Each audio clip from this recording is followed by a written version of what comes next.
So I cannot stress this enough. Communicate with your tax preparer. Share with them your story. Just like you have a financial story with your Abundo planner, you have a story to share with your tax preparer. Okay.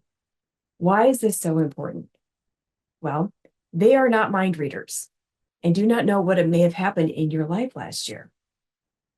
So if you use the same tax preparer for previous tax returns, they're going to do something that we would have this term that we called when I was in audit way back in the day. It's called Sally, same as last year.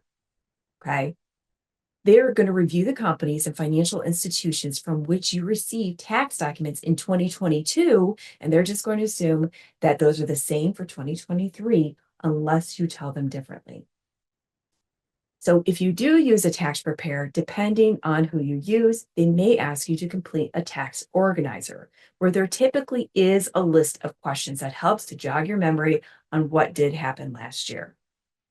You can ask me on my opinion on the tax organizer when we do Q&A, but for now, let me just give you some examples of updates to communicate whether or not you use a tax organizer. Okay, so first, did you change jobs? Your tax preparer should expect a second Form W-2 from you. Did you start a new business? Should you be receiving some of the forms 1099 NEC? If you have a designated space in your home, you may be able to take the home office deduction. Did you get married? Did you get divorced? Did you get widowed? If so, I am sad for your loss. These are all changes in filing status and can greatly impact the taxes that you may or may not owe. Did you have a baby? You may be able to claim the child tax credit. If you paid someone else for their care last year, you may be able to claim the dependent care credit. Did you adopt a child?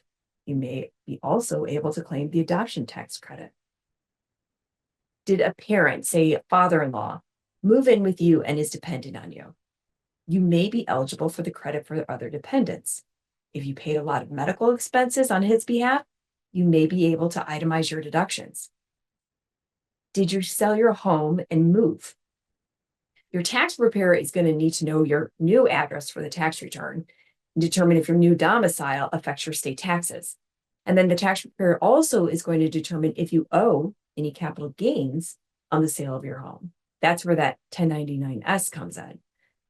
And if you had a mortgage on the home that you sold and you have a mortgage on the home that you bought, you're not going to get one, but two Form 1098s from the two mortgage service providers for last year. Then if you decided maybe I'm not going to sell my home, but I'm going to stay in it, I'm going to make some improvements to my home. Well, say that those improvements might be some energy efficient windows. Be sure to tell your tax preparer because you may qualify for the energy efficient home improvement credit. Also, you do want to keep track of what you spent because those improvements can add to what you paid for the home. And that decreases any potential capital gain that you may need to realize when you eventually sell your home. So not sharing with your tax preparer what has happened in your life may mean losing out on some serious moolah. Oh, and if you're going out of town during tax season, a lot of people don't think of this because most people don't think of tax season in their brains, but just let your tax preparer know the dates that you're going to be out of town. So when I was preparing taxes way back in the day, if I realized that there was some information that was missing, or I needed to ask the client a couple of questions on some information that they did send in, I was at an impasse until they were able to get back to me. So remember, share your story. Now, if you are preparing your own tax return, the tax software will ask you many of these questions. I do recommend taking the time to go through what the software wants to ask you versus just jumping around to the different sections.